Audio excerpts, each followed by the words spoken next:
Yaira Yaira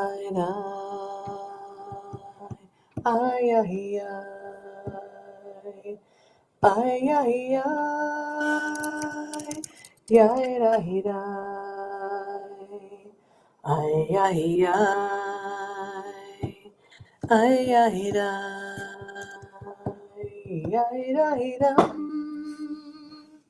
yaira yaira yaira love and compassion, kindness and peace, love and compassion, kindness and peace, avam, rachamim, chesed, v'shalom.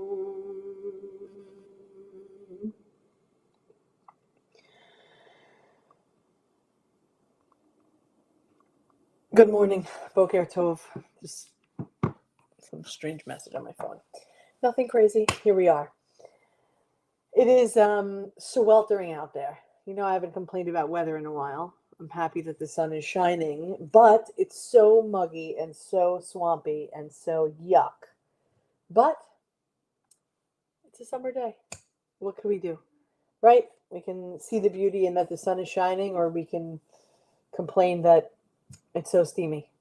Whichever. Maybe we'll do both today. Maybe we'll see the positive blessing, or maybe we'll complain a little bit because we're human and humans complain, and there's nothing wrong with it. There's nothing you can do about it, so it doesn't get you anywhere, but an opportunity to complain is an opportunity to complain. Hopefully you're all doing well. I missed you on Monday. I had an early morning funeral, and so it's impossible to do both sometimes. Usually funerals just mean I have to hurry out from Minyan, but this was an early morning start. So I'm here. It's Wednesday. That means we need to learn a little bit. And so we're going to do that together. We're in the period of 3 weeks, being aware of destruction and demise and the troubles that are in the place of mourning, but also reminding ourselves that we're reminded of ancient grief, but we're also reminded that we are to take our losses in our own time and challenge ourselves to rebuild in meaningful ways. And part of rebuilding is to learn. Part of rebuilding is to figure out how we can deepen our understanding of tradition and take the value or the mitzvot or the lessons that we've learned or that we continue to learn and to continue to unpack into our modern day lives. So this week is Parshat Pinchas, and it offers a story of courage, of leadership, of the pursuit of justice, but in different times. In the teaching, Pinchas takes bold action when he witnesses an act of idolatry and immorality among the Jewish people, among the Israelites. So he sees idolatry, he sees immorality, and he takes it in, and then he steps up. In fact, he risked his own safety to defend the sanctity of the community. And ultimately, earning this covenant, this agreement of peace and priesthood or leadership for his descendants. But what this story invites us to do is to reflect on how we respond in moments of moral challenge. We have all experienced this in our lives. It's not probably the same circumstances as Pinchas, but every day we're confronted with decisions that require us to take a stand. It could be in a personal relationship. It could be in the workplace. It could be in the community. It could just be in existence. And like Pinchas, we find or we can find, but we find ways to advocate for what's right. Hopefully, God willing, and for most of us, I can say with certainty, not through violence or vengeance, but through courage and integrity. Now, that's in our own world, right? We see things that aren't perfect. We're faced with decisions to make. We are looking for the opportunity to do the right thing. And for many of us, that makes us feel good. Could the garbage truck be any louder? Okay, past the house. New trucks, beautiful, fine, great, but louder than ever. They actually are huge and they rattle the houses on the block. It's not like I live in a tin can. Thank God. So, in today's world, these lessons that we learn from tradition remind us that when there are divisions and injustices in the world and they feel to be more amplified than ever, it can be tempting to remain silent or passive. It's like, I just really don't want to get involved with that, right? It's like, or that's too big an issue. Like, there are things that are going on and it's so complex and I just can't be involved. I'm just going to let it happen, even though I know with 100% certainty that there is a moral challenge that needs to be faced. The pace of our lives, the complexities of the social issues, the cacophony that kind of everybody, all you can hear is like this, everybody's in their own place and space, but everybody's talking or everybody's singing. So it's the cacophony of voices that leads us to say, like, who's even talking? I can just hear, but I can't hear anything that's specific. Because those voices create a feeling of helplessness or apathy. It's too much. You know what? I can't even pinpoint what the issue is, so I'm just going to walk away. But Pinchas didn't wait for others to act. He didn't turn away from what was this uncomfortable truth that he was witnessing. Instead, he was willing to stand alone. When necessary, he just did it. He showed up in order to safeguard the dignity and the values of his people.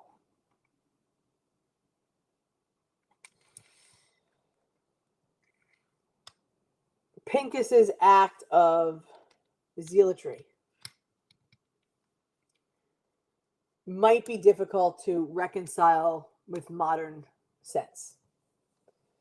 However, when we look deeper, we understand that his zeal was rooted not in personal vengeance, but this desire for communal integrity and spiritual health.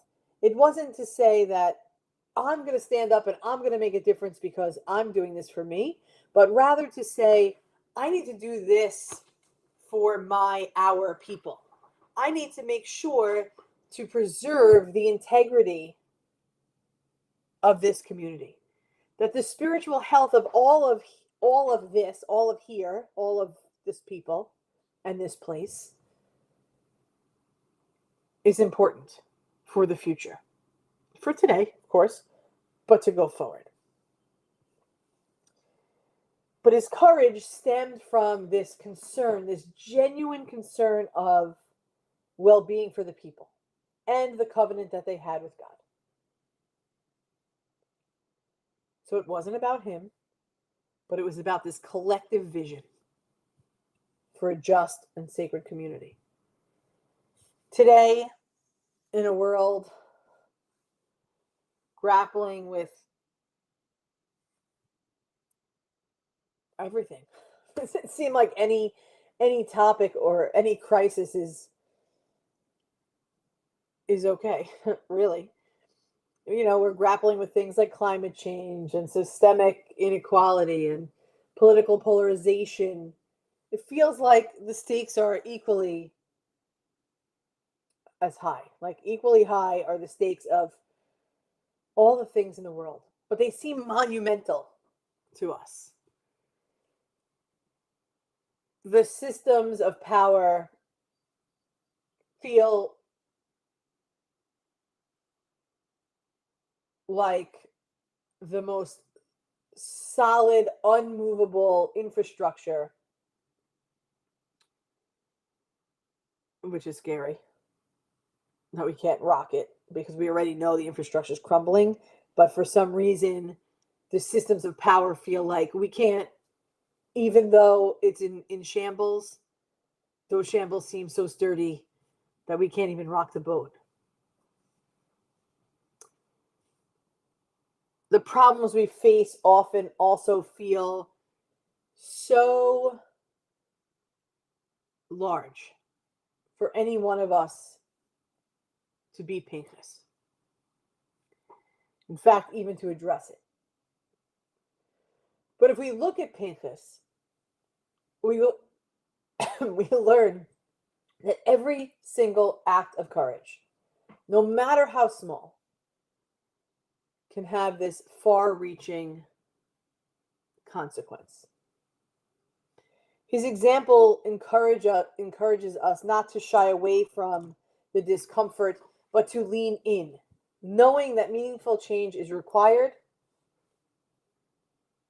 and it requires us to challenge the status quo. We can sit and complain. Of course we can. We're going to do it anyway, even if we act, right? But nothing's going to change unless we change it. And we know it. And it feels monumental, and it feels unreachable, and it feels so far out of our reach that there'll never be a change. So you know what? I'm going to just back away. But in fact, that we know is the opposite of what we need to do. So here comes the important question, maybe for us to ponder. How do we act justly in today's world where the line between right and wrong seems so obscured? I would say in the past, or even just growing up, there's right and there's wrong. Very often is there something that's on the line or something that's up for some sort of discussion. But right now, right and wrong doesn't even seem right and wrong. So how do we act justly in today's world when the line between right and wrong is sometimes obscured, or oftentimes, and where consequences of action are often unclear? Perhaps there's ways for us to be the voices of the voiceless. How amazing it would be if we were able to speak out when others can't. Perhaps we're able to challenge harmful narratives, even amongst friends. What if we were able to stand up against the oppression of others, even when it feels risky or unpopular? Pinchas did not shy away from confrontation because he understood true peace requires integrity, not a compromise on core values. There are things that are right and there are things that are wrong, regardless of how obscured the line is. We know it, that sometimes compromise just can't be, especially when there are lives at stake. So as we move through our own challenges, can we ask ourselves, how can we find a way to emulate Pinchas and his courage in ways to foster peace and justice and healing in the world around us? How do we rise to the call for righteousness in our own lives? And perhaps more importantly, how can we do so in a way that builds community rather than division? Seeking peace that is rooted in justice. We need to root ourselves in justice. We need to find ways to mend the division of relationship in our lives and in the greater world. For we are one human family. We are one heart of abundant love. We are. But how do we get others to see that love, the love that we have for one another? Thank you for being with me to learn this morning, Lita and Elisa, Susan, Bet, Linda, for all of you that are watching and don't check in, and for those that are checking in at later times. Let us find our way, like Pinchas did, to stand up, to say, it's time for us to respond to the moments of moral challenge in our lives and in the lives of those we love. We love you. We'll see you back here, of course, tomorrow morning at 9:30. For all of us, let us have a great day. Let us be like Pinchas. Let us stand up. Let us find ourselves in times of difficulty, seeking courage, being leaders in the pursuit of a betterment of this world. Am Yisrael, Am Yisrael, Am Yisrael Chai. Am Yisrael, Am Yisrael, Am Yisrael Chai. Thank you for being here, Reb Tova. Am Yisrael, Am Yisrael, Am Yisrael Chai. Am Yisrael, Am Yisrael, Am Yisrael Chai. O Ravinu Chai. Have a great day, everyone.